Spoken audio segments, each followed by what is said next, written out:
je vais prendre le 184, ce MAN Intercity, pour aller faire des essais cette fois-ci à Brest.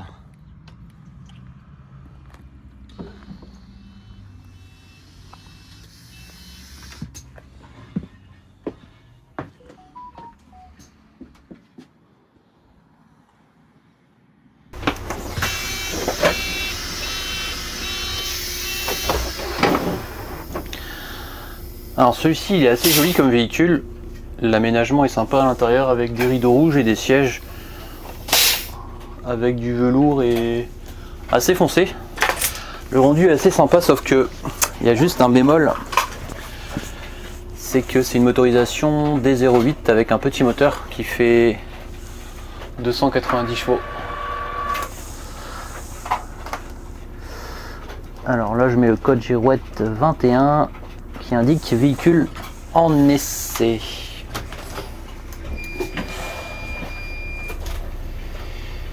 Alors je vais t'expliquer un peu ce qu'on va faire.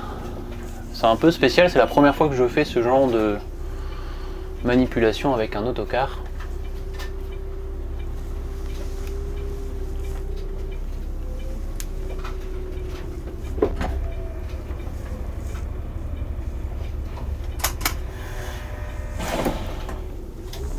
Il y a quelques temps, j'avais fait des essais à la porte de Gouinou par rapport à une bretelle d'accès à la voie express qui a été modifiée, notamment avec la sortie la sortie du giratoire à la porte de Gouinou pour aller ensuite jusqu'à un stop. Et là, il y avait la problématique suivante, c'est que quand on arrivait au stop, on n'avait pas suffisamment de visibilité sur notre gauche pour pouvoir tourner en sécurité, et ce qui fait que on a alerté les services de Brest Métropole, de la région Bretagne et le département aussi qui était informé de la situation pour provoquer des essais. J'avais fait une vidéo sur le sujet, on avait fait des essais avec un MAN aussi, et à partir de cette date on nous a demandé de plus passer par là en autocar, ce qui fait que pour l'instant sur la ligne 920, 921, quand on prend la direction du centre de Brest, on passe par l'arrêt porte de Gouinou juste à côté de la station de tram. Ensuite on continue pour passer près du Leclerc, on passe le pont au-dessus de la voie express et on arrive près des pompiers pour récupérer la voie express. Ça, c'est une situation qui est provisoire le temps qu'il y ait une solution trouvée par rapport à cette problématique. Ça dure quand même depuis un moment parce qu'on a fait les essais au mois de décembre et là on est au mois de mars, enfin on est le 31 quand même, 31 mars aujourd'hui, 2026. Et on a été contacté il y a à peu près une semaine et demie, 2 semaines pour faire des nouveaux essais, mais sur un grand parking, parce que pour avoir complètement des repères détaillés, il va falloir prendre des mesures sur un parking, et à savoir que c'est ce que je vais faire là maintenant. On va aller au parc de la Pinfeld à Brest. On a réservé le parking sur la tranche horaire de 10h à 11h pour qu'on ait toutes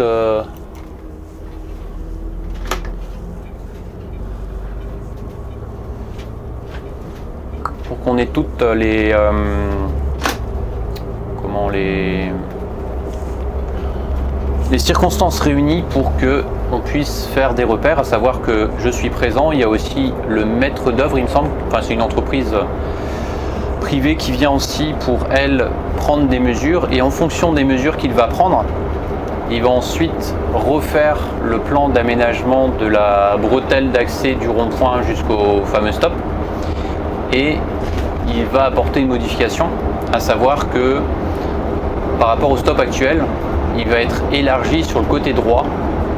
Au départ, je ne sais pas si tu te rappelles, on avait évoqué le fait que le stop soit élargi, enfin surtout l'accès soit élargi côté gauche quand tu arrives sur cette fameuse bretelle avant d'arriver au stop. Sauf que c'est pas possible parce qu'on a eu des retours du département et du maître d'œuvre. Si il augmente, on va dire, la profondeur côté gauche, ça a un impact sur la piste cyclable qui est juste à côté. Et ils ne veulent pas modifier cette piste cyclable. Donc la seule solution, c'est de travailler sur le côté droit. Et pour que ça se fasse correctement, pour que le car puisse avoir la visibilité quand il se présente au stop, c'est pour cette raison qu'on fait des essais ce matin. Et donc la particularité de ces essais, c'est pour ça que je te dis que c'est la première fois que je fais ça, c'est qu'on le fait sur un parking et pas sur place. Donc comme ça, il va prendre des mesures, et après évidemment, une fois que je pense, on va demander, on va voir avec lui, mais une fois que les travaux seront terminés à la porte de Gouinou, on va demander des nouveaux essais pour confirmer que l'aménagement est en quelque sorte conforme par rapport au fait que quand les cars se présentent, ils aient suffisamment de visibilité pour pouvoir tourner en sécurité.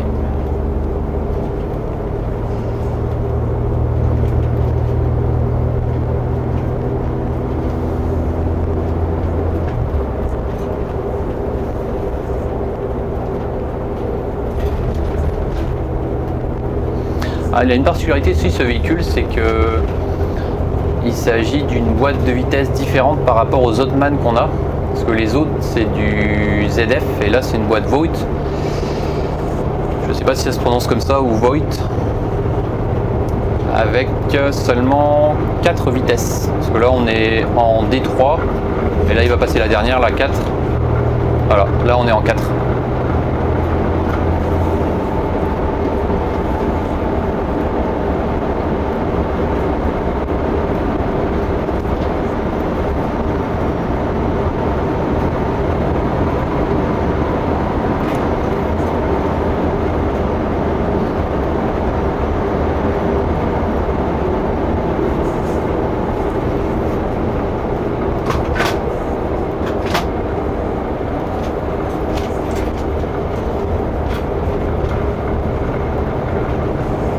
Il est très agréable à conduire, ce véhicule. C'est dommage qu'il manque un peu de puissance. Et la boîte de vitesse, bon, je pourrais demander au conducteur qui roule avec tous les jours. Je pense que c'est une question d'habitude aussi. Mais c'est vrai que c'est assez surprenant d'avoir 4 vitesses sur un autocar.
On sent aussi que, on entend que le bruit de la boîte, des passages de rapport sont différents par rapport à d'autres véhicules MAN, à d'autres Lions Intercity qu'on a, parce que c'est vraiment le seul qui a cette boîte Voith. Et surtout quand tu ralentis, que le bruit est bien différent par rapport à ceux équipés de la boîte ZF.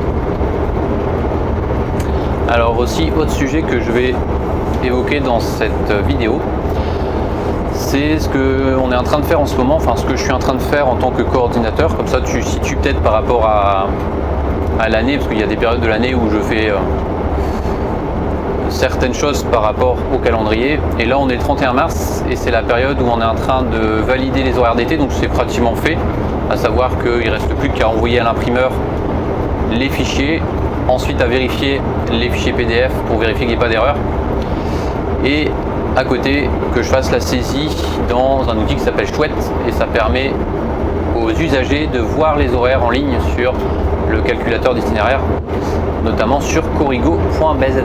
Donc ça c'est pratiquement fini, on va dire, enfin c'est en cours, mais les horaires sont quasiment validés.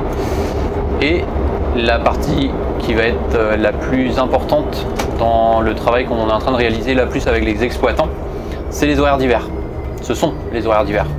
À savoir que avec l'arrivée de la ligne B, de la ligne de BHNS, il y a aujourd'hui l'itinéraire sur Brest est à peu près équivalent à ce qu'on faisait pendant les travaux, à part le fait qu'on fait un arrêt supplémentaire à Albert Ier quand on va en direction de la gare de Brest ou qu'on part de la gare de Brest.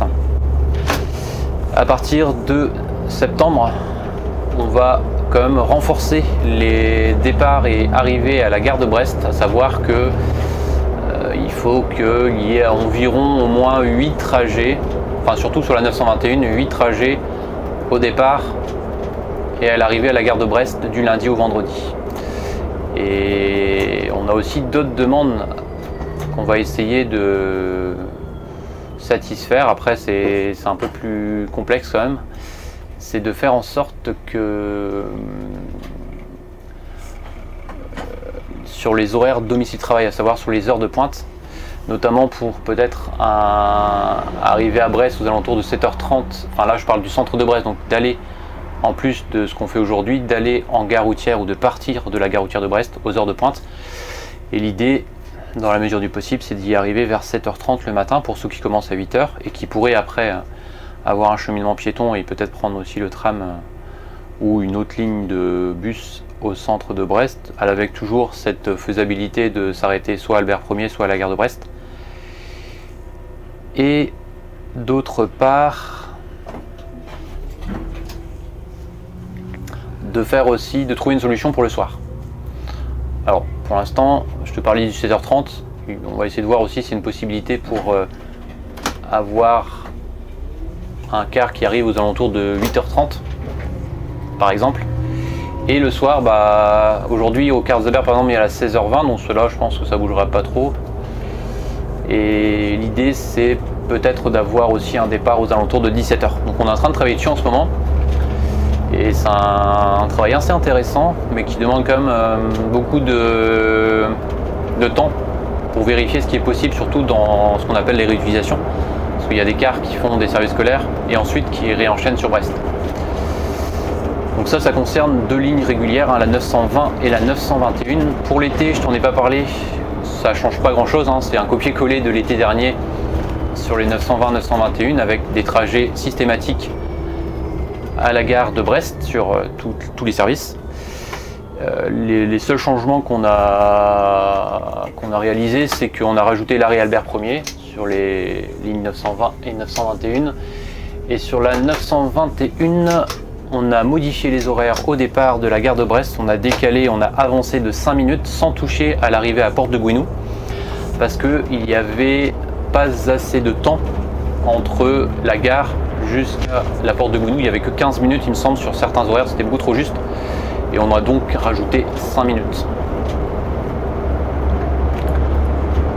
Et ce qui va arriver aussi en ce moment, ça va pas tarder, ce sont les études de demande de création d'arrêt. Chaque année, c'est à partir de fin mars, début avril, que la région commence à recevoir les demandes des familles.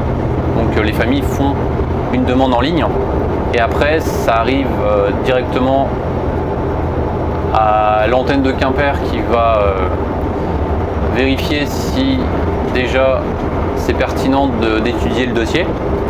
Et si c'est le cas, il nous envoie les éléments pour qu'on fasse un dossier. Donc en général, il nous donne la position de l'arrêt, le numéro de ligne, et il nous demande d'étudier la création de cet arrêt en allant sur place, faire des photos et en faisant une proposition aussi d'horaire par rapport à l'ajout de cet arrêt.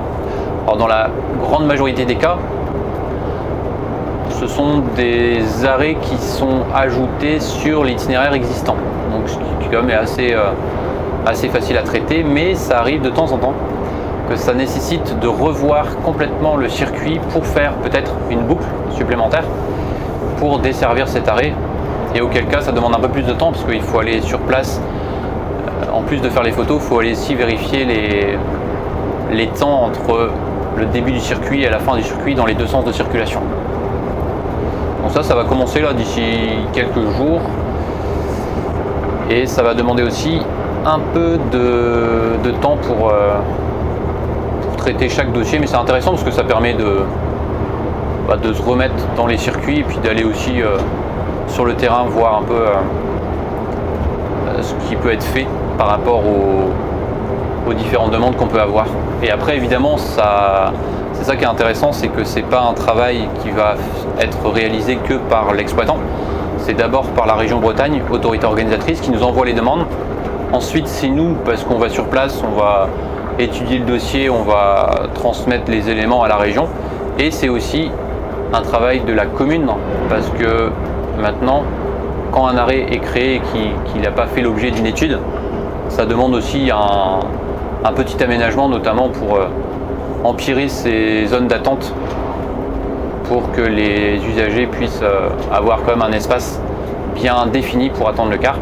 Et dans certains cas, mais après c'est pas une obligation, les mairies installent aussi un abri voyageur.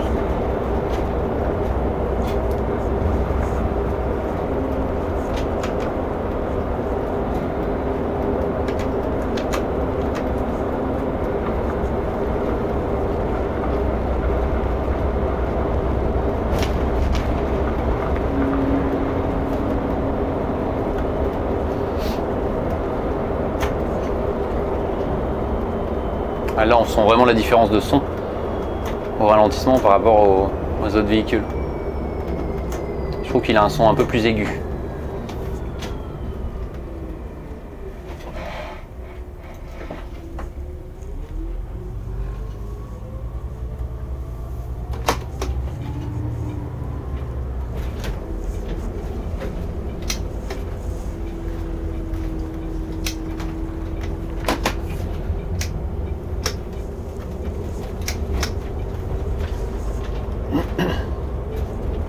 Alors là on va passer par le boulevard de l'Europe, on va prendre la bretelle d'accès à la voie express, on va arriver à Pénarcleuse et après on va tourner à droite et on va traverser tout le boulevard de l'Europe pour arriver sur la route qui va ensuite nous mener en direction de Guilher ou quand tu prends la direction de Saint-Renan. Bon, c'est bien, cette heure-là, c'est assez calme, hein. On est mardi, 9h31. À cette heure-là, c'est très calme. Par contre, si tu viens ici une heure avant, c'est souvent galère. Quoique ici, ça s'est amélioré depuis qu'ils ont fait la bretelle, ça circule beaucoup mieux. On sent vraiment une sacrée différence.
Alors, les essais qu'on avait fait la dernière fois, c'est, tu vois, juste au rond-point, il y a une bretelle ici, là, d'accès à cette bretelle. Et c'est là qu'il va falloir en fait écarter ici pour avoir plus d'enrobé côté droit, permettre au cas en fait de bien se positionner pour ensuite tourner à gauche. Et les repères qu'on va prendre là, c'est justement pour cet endroit là.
De ralentisseur, on est jusqu'à 5 plots. Ça doit être pareil sur les autres, il me semble.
Ici aussi il y a ce qu'on appelle un brake valve. Alors je sais pas si tu le vois sur la vidéo. Tu as une petite molette ici à activer vers le bas. Donc là il est en frein de stationnement et là je décroche et j'accélère, il repart. Alors c'est peu courant sur les autres aussi mannes qu'on a. On a plutôt un bouton. Là c'est plus une manette à descendre ou à relever pour activer le frein de stationnement. C'est plus, tu vois, quand tu as un feu par exemple, tu arrives à un stop, quoique non, les stops c'est pas nécessaire, mais un feu tu peux l'activer et après le redésactiver quand tu repars. Après je préfère personnellement le bouton, c'est quand même plus facile à gérer que d'avoir une manette à descendre ou à remonter.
Et ici, on va tourner à droite et on va arriver ensuite au parc de la Pinfeld. Alors c'est à cet endroit-là qu'on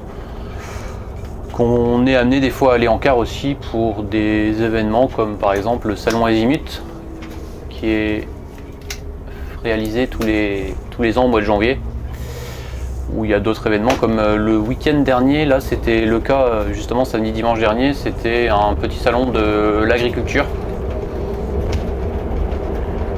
Et sinon il y a plein d'événements assez régulièrement. Et le parking, c'est ça l'avantage, il est assez grand. Alors nous on a seulement la possibilité de faire les essais sur la partie 2 du parking. Alors il n'est pas très grand. Après je sais plus trop où c'est exactement, donc on va voir à quel endroit c'est quand on va arriver. Mais c'est pas l'espace où on se gare, en tout cas quand on va au salon Azimut. Il me semble quand on arrive c'est côté droit. Il est un peu plus petit celui-ci, mais bon, de taille suffisante quand même pour faire les essais qu'on a à faire. Si évidemment il n'y a pas de stationnement de voiture. Mais je pense pas, parce que si on a sélectionné cette date et que ça a été validé aussi par la gestionnaire de la Pinfeld, c'est qu'il n'y a pas d'événement particulier. Donc ça nous permet aussi d'avoir la totalité du parking rien que pour nous, si j'ai bien compris. On va voir ça justement en arrivant.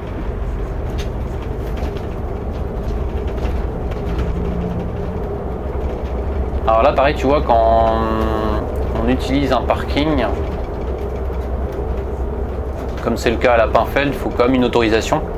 Et avant de valider la date qu'on a sélectionnée, j'ai formulé une demande à la personne qui s'appelle qui est la gestionnaire, on va dire, du parc de la Pinfeld.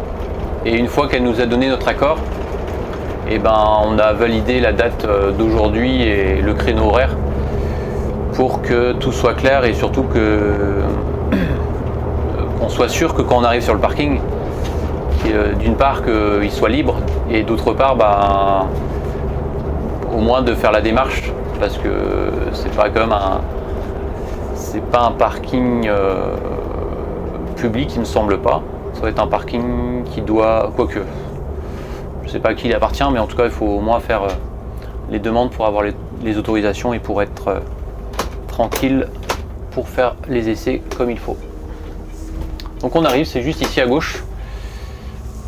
Et maintenant il n'y a plus qu'à trouver le parking 2.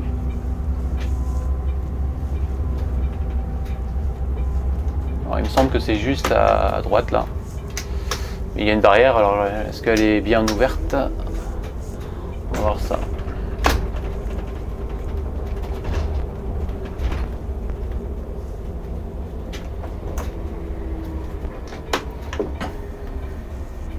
Ah si, c'est un parking privé, tu vois, c'est bien précisé. Et parking, ah bah si, c'est à gauche. Parking P2. Ah bah c'est celui-là en fait. Bon, il est assez grand aussi, hein, donc ça va le faire. Je pensais que c'était celui-là, mais non. Parking P2, c'est indiqué ici. Et ici, il y a un grand espace aussi, mais on nous a précisé que c'était pris par les auto-écoles. Et là d'ailleurs, il y a une voiture d'auto-école qui est dessus. Et le parking... Ah bah non, parking P2, c'est à droite. Je pensais que c'était à gauche, mais non, c'est à droite. Bon, on va s'avancer, on va voir, on va suivre les flèches. Parking P2.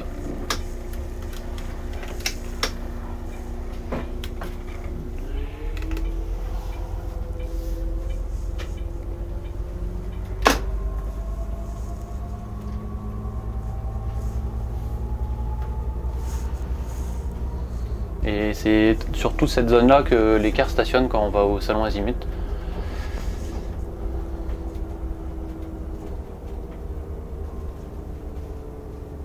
À gauche, visiblement, c'est la zone réservée aux auto-écoles. Et le parking P2, il doit être peut-être alors juste en face.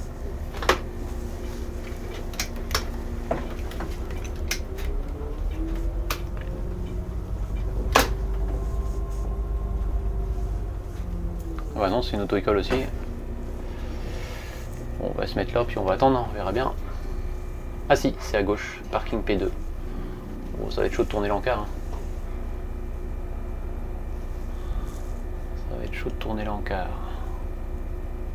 Je vais aller voir à pied, ce que ça donne.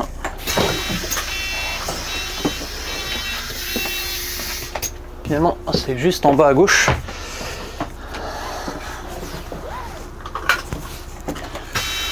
Alors il a déjà préparé le terrain, c'est top. Je vais peut-être reculer légèrement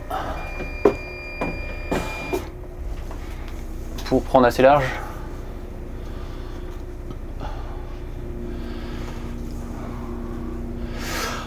Alors en fait la personne qui est avec moi, je crois que c'est le maître d'œuvre, enfin bref, il a bien fait ça, il est venu hier, il a déjà positionné les plots pour avoir des repères et des chaînettes. Et l'idée c'est de faire le cheminement indiqué pour voir après ce que ça donne. Après par contre la seule chose qui est un peu dommage, c'est que la visibilité, c'est difficile d'avoir la visibilité par rapport au terrain, vu que le terrain est comme bien différent de celui de la porte de Menou. Bref, on va voir ça. Donc le terrain il est juste, tu vois, ici avec les plots. Par contre ça va être assez juste là.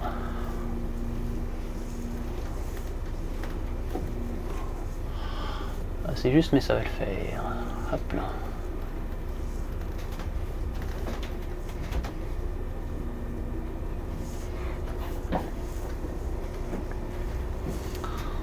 Donc là je vais me positionner au démarrage du circuit. Ça me fait penser un peu au plateau qu'on faisait quand on a passé le permis. Sauf que c'est bien fait, hein, avec des chaînettes et tout. Donc là je me place au début du circuit. Et après je vais aller voir avec la personne comment on va se positionner. Je vais voir ça avec lui maintenant.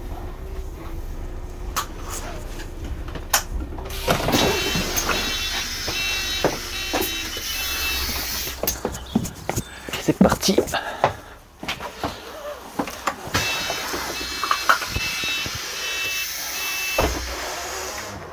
Alors là on est sur la... On considère qu'on est sur la zone de bretelle d'accès au stop.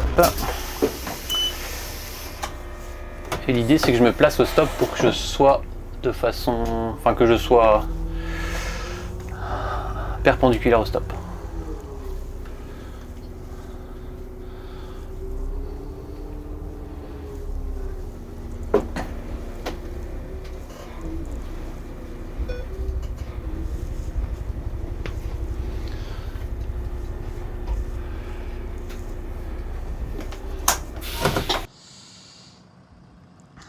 Alors, on a fait comme si on rentrait sur la bretelle à la sortie du giratoire, comme ça, pour se positionner ici en perpendiculaire, pour voir si on avait la visibilité pour ceux qui arrivent de Gouesnou, et c'est le cas. Et ensuite, ce que je vais faire, je vais tourner à gauche pour voir si ça passe bien. Et ça me semble plutôt bien parce qu'il y a quand même beaucoup d'espace. Et là, on a gagné à peu près 5 mètres entre avant et maintenant. Hop, là, l'idée, c'est de tourner à gauche.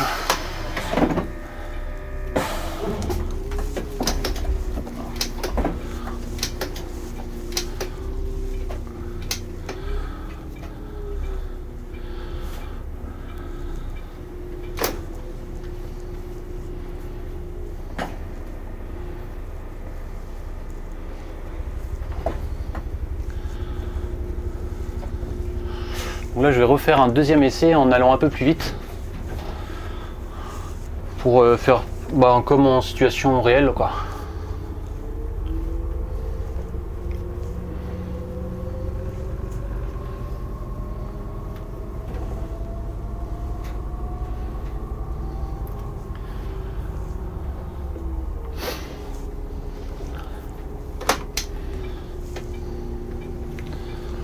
Parce que là j'ai été lentement pour déjà avoir mes repères, mais après à force de passer régulièrement, ça permet d'avoir... Donc en fait il faut écarter puis après se positionner. Donc l'idée c'est de se mettre parallèle enfin perpendiculaire au stop. Donc ici bien serré, bien serré, bien serré. Et après une fois qu'on arrive là, de bien serrer à droite, de se mettre au stop. Et après ici, et après tourne à gauche.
Bon là je vais refaire un troisième essai, mais j'ai juste faire des photos en fait, je vais me replacer une dernière fois.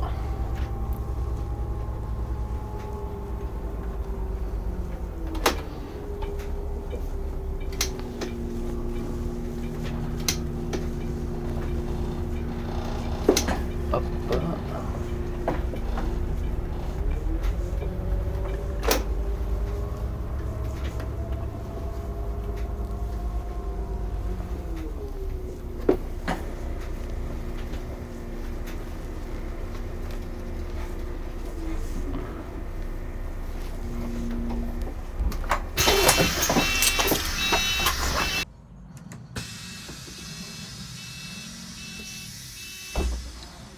Comme ça, on a ici la visibilité qu'on aura arrivé au stop du giratoire.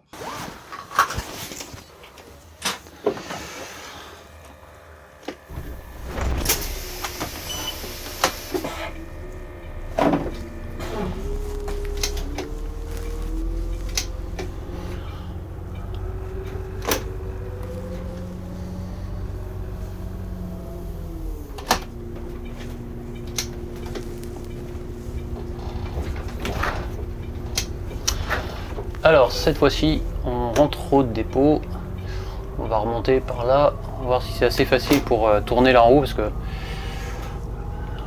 le tourne à gauche là était assez délicat. Non, ça va le faire, je crois que ce sera peut-être plus facile en ce sens là que tout à l'heure pour rejoindre le parking du haut.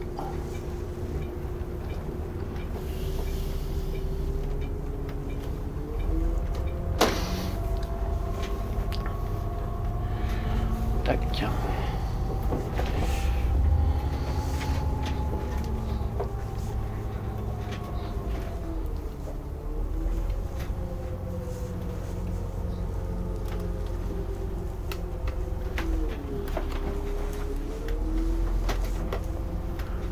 Bon, ici ça le fait. Ouais, c'est même plus facile que tout à l'heure. Donc là, pour pas gêner l'auto-école, parce qu'il y a l'auto-école qui est en train de faire des séries de plateaux avec les motos, je vais aller tout droit et je vais prendre là-bas pour pas gêner.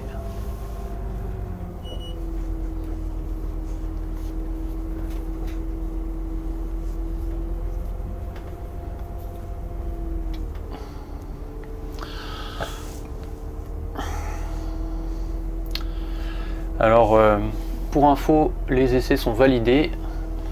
C'était vraiment une bonne expérience, assez sympa. À savoir que, donc je vais te redonner les essais que je viens de réaliser. C'est que hier il y a une personne, enfin ou deux qui sont venus pour déjà préparer le terrain. D'une part, c'est-à-dire qu'ils ont placé les plots, les différentes chaînettes pour faire le parcours comme si on était à la porte de Gouinou. Et ils ont fait aussi du marquage au sol pour matérialiser le stop.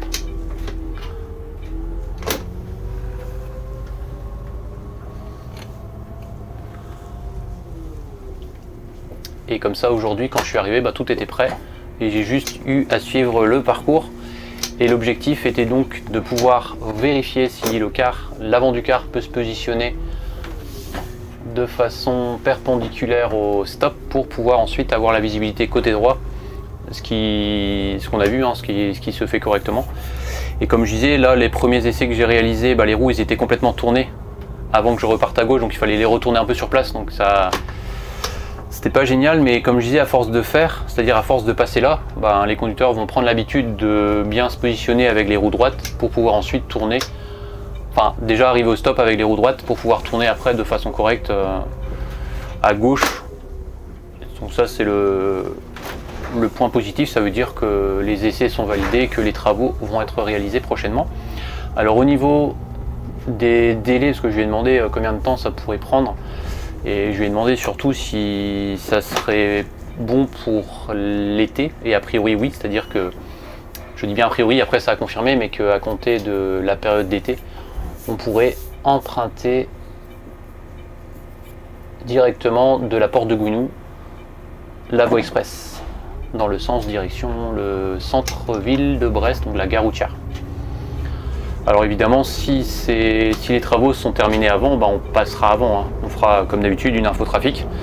Ça n'a pas trop d'impact pour les usagers, hormis que pour ceux qui avaient l'habitude de descendre près de la station de tram. Une fois que les travaux seront terminés, on descendra les passagers sur l'arrêt actuel, enfin l'arrêt classique on va dire de la porte de Gouinou, au niveau de l'espace où il y a aussi le départ de la ligne Bibus numéro 20 de l'autre côté en fait, donc au niveau de l'anneau.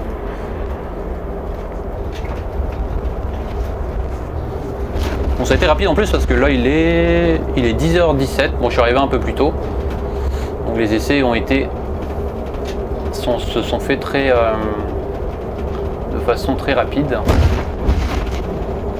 mais une fois encore, le terrain aussi avait été préparé. Donc ça c'est top quand tu arrives et que tout est prêt. Ça au moins tu sais que l'essai va pouvoir se faire de façon à la fois rapide et intelligente parce que tout est prêt.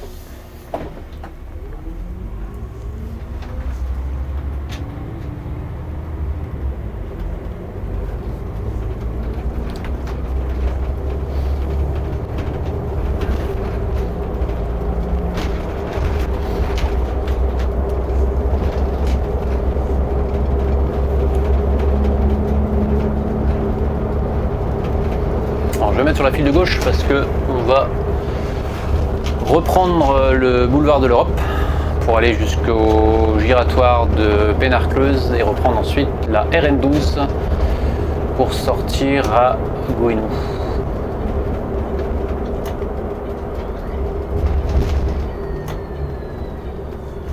Alors, je sais pas si c'est pas la première fois que je roule avec ce car. J'ai pas souvenir avoir roulé déjà avec ce véhicule.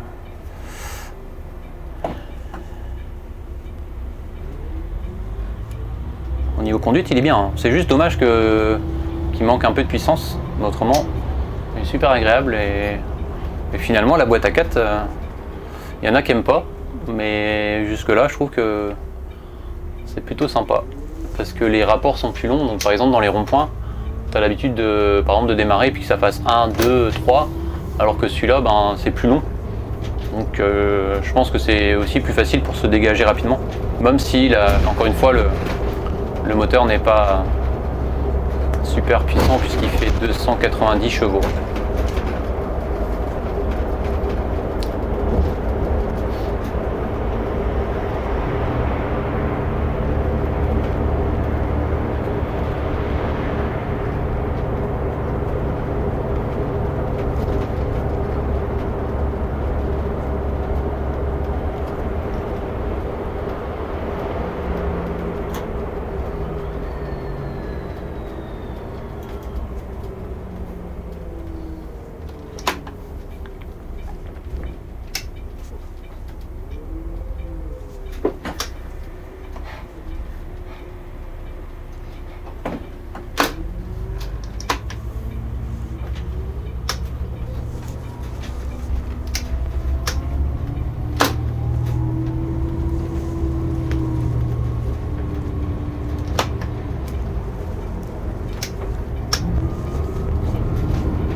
Ça circule quand même. Hein. Il est pourtant que 10h20.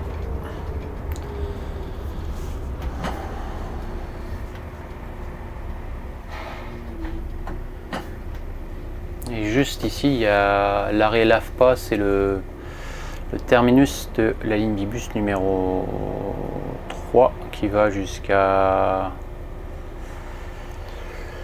jusqu'au Moulin Blanc, avec un terminus de l'autre côté près du parc Océanopolis.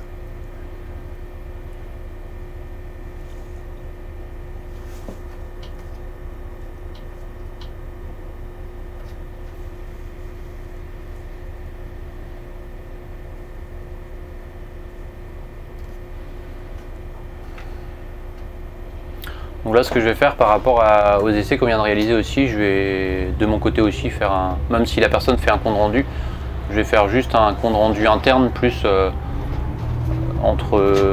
je vais envoyer à la région Bretagne et à l'exploitation. Comme ça, ils auront aussi les infos, même si je sais que la personne qui était qui était sur les essais là, va aussi de son côté faire un compte rendu, mais plus côté externe, c'est-à-dire vers nous, vers aussi la région, mais aussi vers Brest Métropole. Donc comme ça au moins les choses sont claires.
Et juste devant nous, on a aussi la partie de ligne BHNS du réseau Bibus qui passe.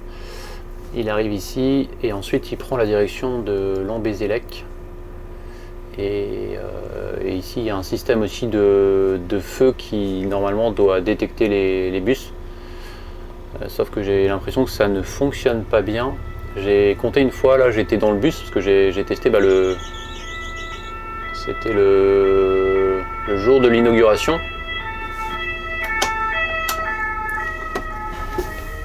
Et ça a mis 60 secondes, donc 1 minute à passer au vert ici. Donc peut-être que depuis c'est réglé, mais en tout cas la priorité au feu ne fonctionnait pas le premier jour.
Et on arrive au fameux rond-point de Pénarcleuse.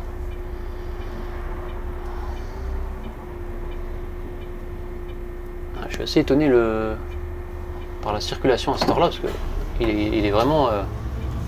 on est en plein milieu de la matinée, et il y a quand même beaucoup de monde, je trouve. Et on est mardi.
Alors, quand je vais arriver au dépôt, je pense que je vais le passer au rouleau s'il n'y a personne à l'air de lavage, parce qu'il n'est pas très propre à l'extérieur.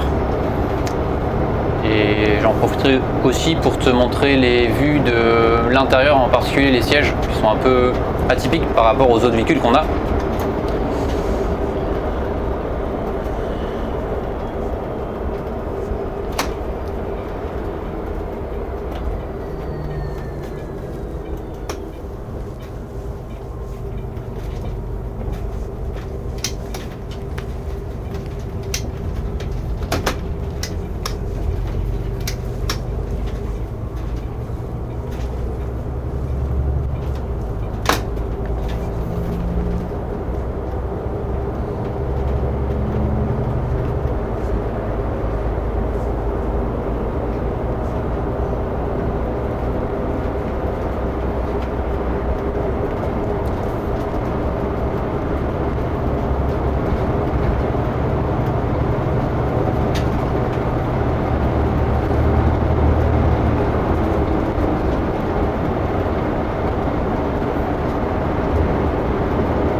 On va bientôt recevoir aussi de nouveaux véhicules. Cette année, on a beaucoup de véhicules neufs qui rentrent en tourisme, parce qu'on est depuis déjà à peu près un an sur des lignes Blablacar. On assure des services entre Brest et Paris, avec des arrêts à Brest. Ensuite, on fait un autre arrêt à... je crois que c'est dans la zone de Troyalard, il me semble, à Ergué-Gabéric, enfin près de Quimper, après Lanester à côté de Lorient.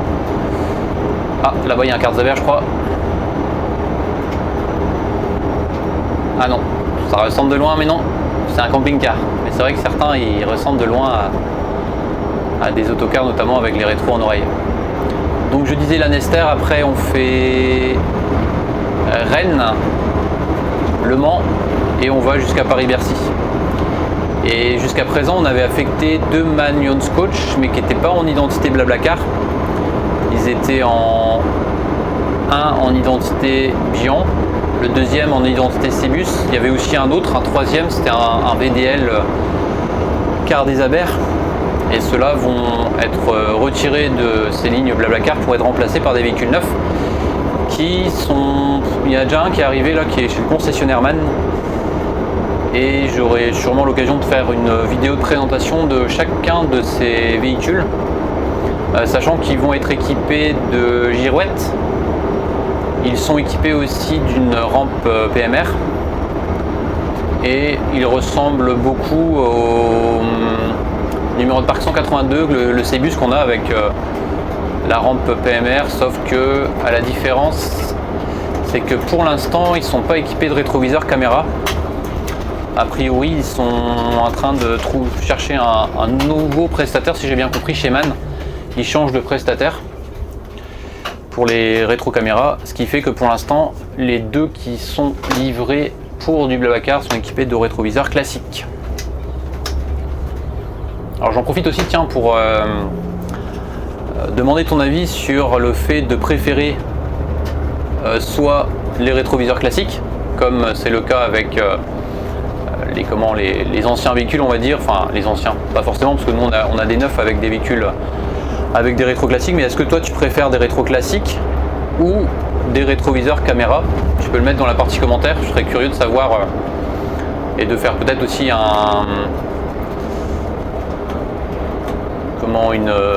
une étude pour savoir, en tout cas pour les abonnés qui ont répondu à la question dans la partie commentaire, de savoir si vous êtes plus nombreux à préférer les rétroviseurs caméra ou les rétroviseurs classiques. Alors cette question s'adresse à la fois aux personnes qui n'ont pas le permis, mais aussi aux personnes qui ont le permis, parce que les avis sont assez divergents. J'ai l'impression que, je dis bien j'ai l'impression, que les anciens ont plus tendance à préférer les rétroviseurs classiques, mais que la nouvelle génération, on va dire, apprécie plus les rétro caméras. Bon, après à voir, parce que je dis que c'est que en discutant avec quelques personnes que j'ai pu faire ce constat, mais ce n'est pas forcément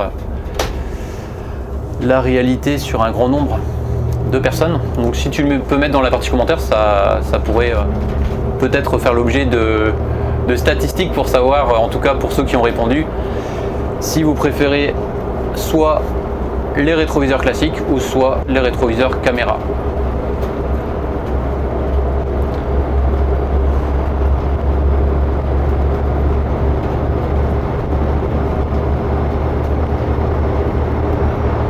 Et les deux véhicules qui vont rentrer sont forcément aussi équipés du nouveau tableau de bord qui est assez apprécié des conducteurs. C'est-à-dire le tableau de bord qu'on a sur le MAN qu'on a en ce moment en démonstration, le 14 mètres. Il est assez apprécié parce que tu as des endroits où tu peux avoir des espaces de rangement et le tableau de bord il est assez ergonomique, enfin il est assez bien fait. L'écran aussi il est assez joli, l'écran central que tu as juste derrière le volant. Il y a juste un reproche qu'on fait, c'est le fait que la sorte de molette qu'on a sur le côté droit, elle n'est pas forcément très pratique. Il faut enlever un cache, qui est censé protéger, mais ça fait plus design qu'autre chose. Et après, quand tu cherches des réglages en particulier, on trouve qu'il n'est pas très facile à prendre en main. Quand tu commences en tout cas, il faut avoir pratiqué un certain nombre de fois pour comprendre son fonctionnement. Ça c'est mon téléphone qui sonne, mais il est dans mon sac et de toute façon je réponds pas quand je suis au volant.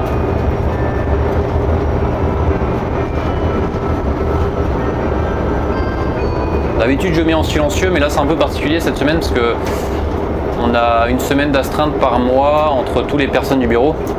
Et quand je suis d'astreinte, en général, je fais attention de ne pas le mettre en silencieux, sinon je loupe des appels.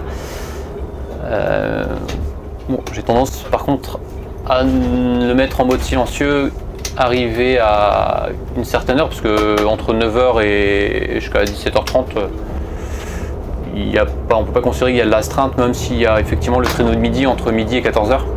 Donc j'ai l'habitude quand même de mettre en silencieux. Mais là j'ai oublié parce que je suis parti du dépôt à 9h et pour l'instant l'astreinte est assez calme.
c'est un peu particulier. On a arrêté les lignes Blablacar depuis le mois de mars parce qu'on a une activité tourisme assez importante et elle va redémarrer à partir des vacances de Pâques. Je crois qu'on va le faire pendant les vacances, après on va de nouveau arrêter et on va reprendre une autre période, je crois au mois de mai, pareil, sur peut-être 2 semaines. Et ensuite pour reprendre au mois de juin, et là de façon permanente tous les jours pour la partie entre fin juin jusqu'à au moins septembre. Après je sais pas comment ça va être organisé parce que j'ai pas regardé le planning jusqu'à là, mais ça sera pour l'été en tout cas comme l'année dernière, à savoir que les lignes Blablacar circuleront tous les jours avec 2 cars, à savoir un car affecté au Carbian, un Magnon Scotch neuf qui va rentrer ces jours-ci, et un autre au Quart des Abers, pareil un neuf qui va rentrer ces jours-ci pour faire un départ le premier jour qui va partir de Brest, qui va aller jusqu'à Paris, et à partir du deuxième jour un autre car qui part de Brest pour aller jusqu'à Paris, et le même jour, le jour 2, l'autre car qui est arrivé le jour d'avant qui va faire Paris-Brest et ainsi de suite, comme ça tous les jours.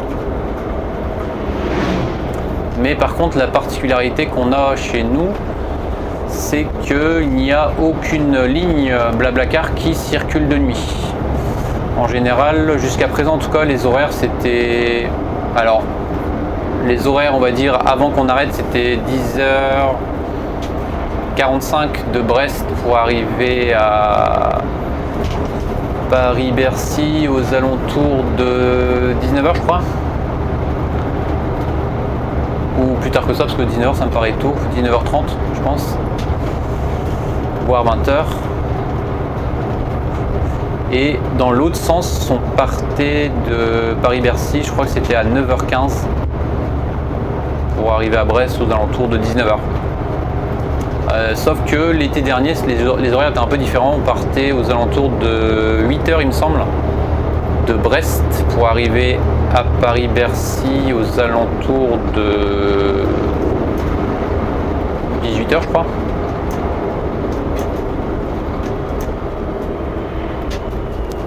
« 17h30, 18h, je ne me rappelle plus trop. » Et dans l'autre sens, quand on partait de Paris, c'était pareil aux alentours de 8h je crois. Pour arriver à Brest aux alentours de 18h. Donc je sais pas comment vont être les horaires à partir de maintenant, mais ça va peut-être changer. Mais sache en tout cas que on circule seulement de jour. On n'a pas de trajet de service de nuit pour Blablacar. En tout cas, c'est pas exploité par nous.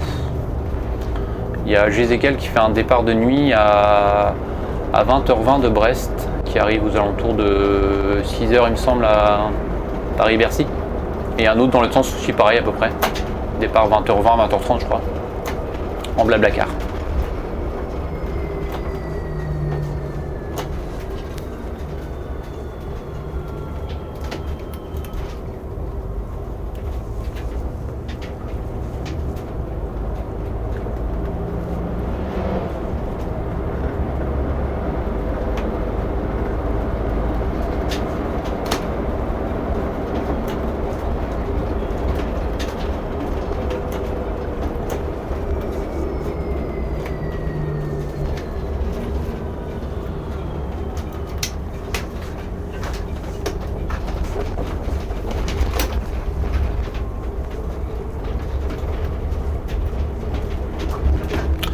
On va voir si quelqu'un a un rouleau.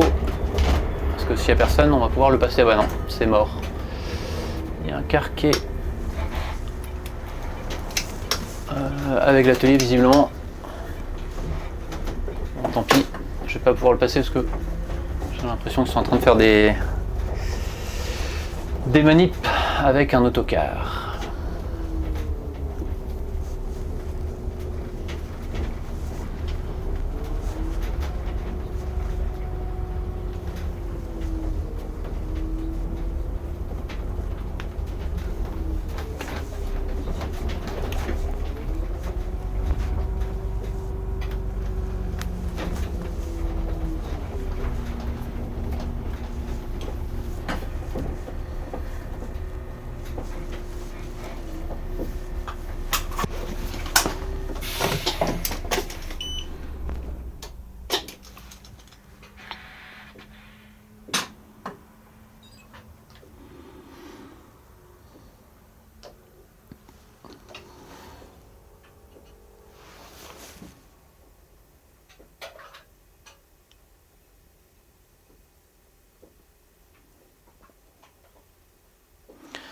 Et c'est ici que s'achève cette vidéo avec ce numéro de parc 184 je crois. J'ai pas trop l'habitude de rouler avec, ouais, 184. Si elle t'a plu, tu peux lâcher un pouce en l'air comme d'habitude. Et nous on se retrouve chaque dimanche pour un quotidien magazine comme celui-ci à 17 h ou pour un reportage. Kenavo.